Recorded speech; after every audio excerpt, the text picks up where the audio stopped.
Hi, everyone, and welcome to week 4. I enjoyed reading your reading responses from week 2 and want to use this week to really make sure that you are getting the things that you want and need from this class. Many of you had asked for practical guidance strategies that you can use right now with real examples. And it's so important for us to be able to move from the theoretical to the practical. And hopefully that's what we will be doing this week.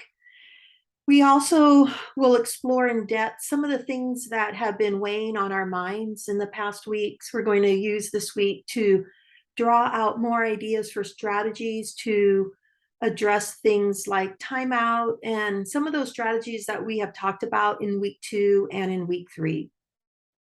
As we look at prevention and intervention, it's important that we first look specifically at child development. It's important that we understand that all children differ in their development. Similarly, all children differ in terms of their ability to focus for a period of time, their ability to concentrate, and in their sensitivity to things, right? So children differ in their development. They differ in their ability to focus or concentrate, and they differ in their sensitivity to people, to experiences, to noise, to light, right? Each child is unique. We as caregivers or educators need to accept and understand that these differences in children's approaches to learning should affect our pedagogy or our teaching.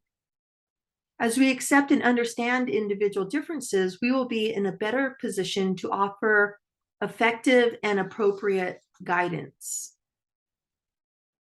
Parents and caregivers alike who accept a child for who they are will be able to, help that child learn to the best of their ability and be successful as a learner.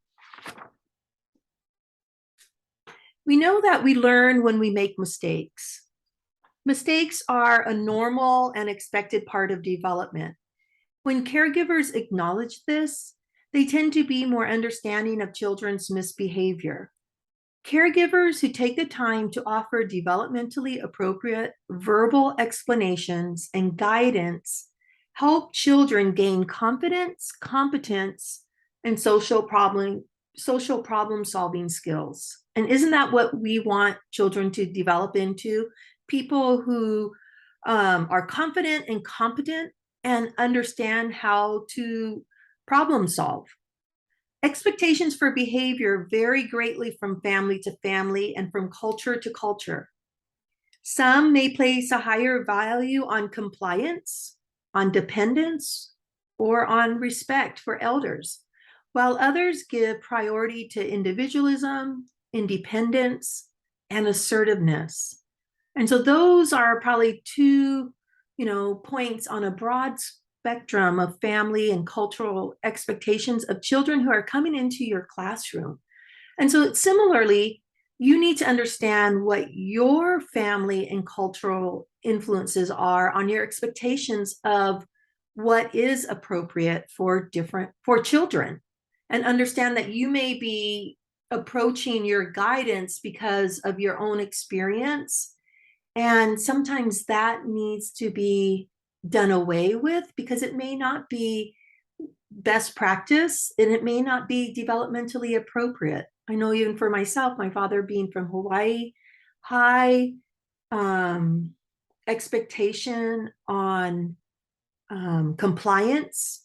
And, we were, and still there still is within my own family, this expectation that children will be still and be quiet.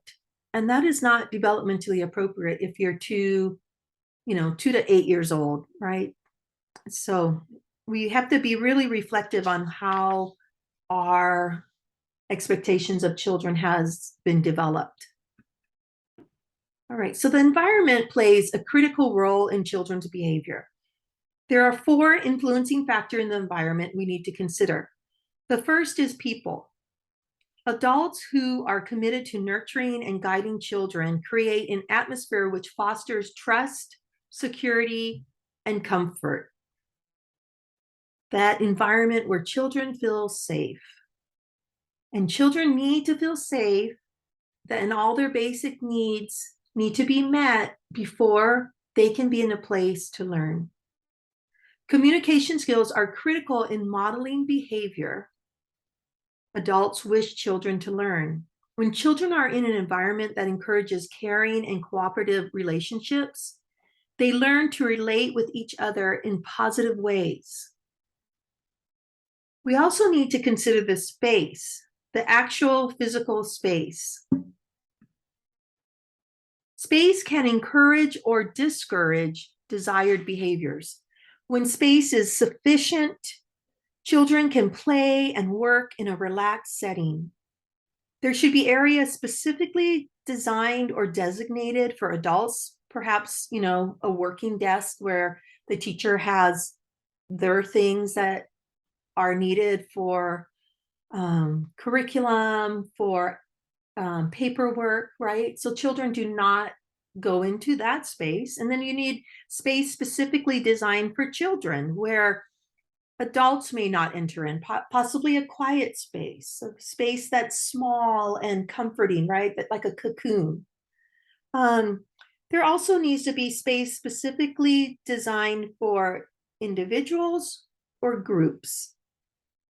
This reduces conflicts because if a child needs to be by themselves, they can seek out that quiet space for them to be alone. If they want to be in a group, they can seek out that space, right? So space should be warm, inviting, organized, and free from clutter.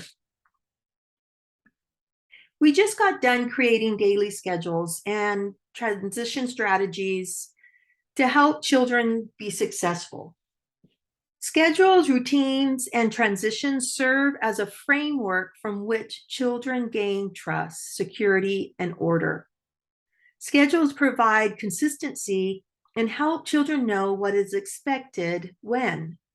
It is okay to be flexible within a schedule and within routines, but the main point is to ensure children's needs are being met. Activities should be balanced throughout the day with both active and restful periods, with times for group activities, individual activities, child-initiated activities, and adult-initiated activities. I don't know if you have studied or if you remember studying Reggio, and Reggio's philosophy recognizes the importance of the environment. It states that the third teacher is the environment, a setting designed to be not only functional, but reflective of the child's learning. In that way, toys and materials should be in good supply, they should be familiar and developmentally appropriate. Children are encouraged to focus and become involved in productive learning experiences through your choice of materials and the design that you place within your environment.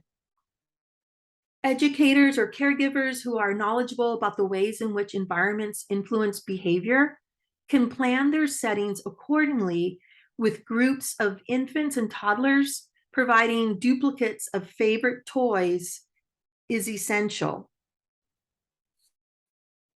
For toddlers, it's really important that you have multiples of the same toy. This is that knowledge of development, right? That you understand where toddlers are. And the importance of understanding that all children differ in their development and knowing who's in your classroom, what do the children in your classroom need from the developmental point of view, and what do they need from you as the adult? What do they need from the environment? What do they need from the classroom rules and limits or boundaries? And limits are statements of what behavior is appropriate. They ensure that children know what is expected. Limits should be clearly stated and related to the safety and protection of self, others, and the environment. Something like, I can't let you do that because it's unsafe, right? Teaching children what is safe within the environment, something that's safe outdoors may not be safe indoors, and understanding that difference of being in a different environment and what activity level you can engage in. The younger the child, the simpler the limit. Limits should be consistently enforced and within a child's ability to understand. Sometimes the rules we have in our classroom are so unspecific that as an adult, you might walk into the classroom and think, okay, what does that mean? What are children thinking? If an adult doesn't understand what a rule means, children wouldn't be able to understand it, right? So super simple, according to developmental age group. And for the most part, you just want 3 rules in an early childhood classroom. If children know the reasons for limits, they are more likely to comply. Teaching children the why behind a limit helps them internalize and learn the rules of your classroom and eventually of society, understanding why we wait in a line because somebody came first, and things like that. I'm sure you guys can think of some other rules that we learn in kindergarten and then are transferred into our adult living. So we're going to pause here. The next video will focus on specific prevention strategies that help children feel confident and competent in their environment.